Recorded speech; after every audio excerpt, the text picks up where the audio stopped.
Vietnam yathibitisha kumnyonga Margaret Nduta. Karibu kwenye taarifa zetu za Erhan Media na kuomba uchukue sekunde yako moja upige subscription. Matukio ya amri ya kunyongwa kwa Mkenya Margaret Nduta Macharia aliye na umri wa miaka 37 kule Vietnam iliibua hisia na uangalifu mkali kuhusu sheria za nchi za Ulaya kuhusu ulanguzi wa dawa za kulevya. Nduta alishikwa mnamo Machi 6 mwaka 2025 baada ya kupatikana na hatia ya kusafirisha kilo 2 za mihadarati aina ya cocaine kutumia uwanja wa ndege wa Tan Hat Kang katika mji wa Chim.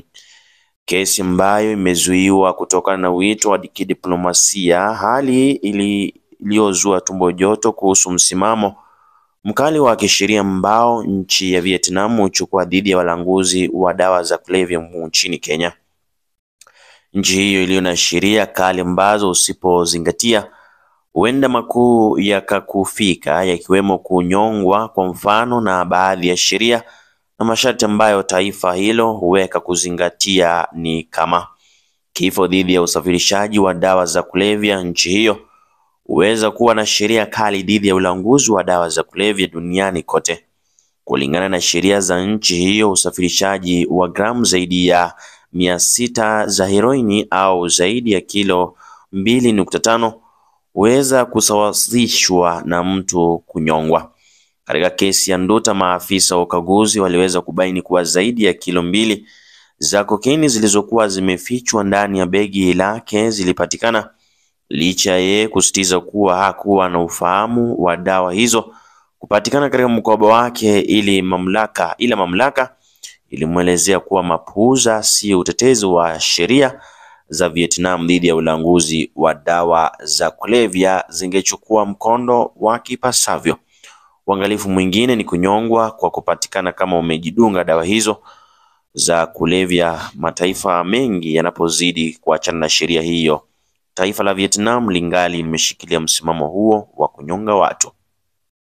Mtazamaji wangu, tangu mwaka 2015 taifa hilo limebadilisha mtindo uliokuwepo wa kupigwa risasi na badala yake ilikumbatia mtindo wa kunyongwa. Licha ya kuwepo kwa kishinikizo nyingi kutoka kwa mashirika ya haki za kibinadamu kurai taifa hilo kuasi mtindo huo, bado taifa la Vietnam lingali limeshikilia mkondo huo kuhusu kunyonga watu.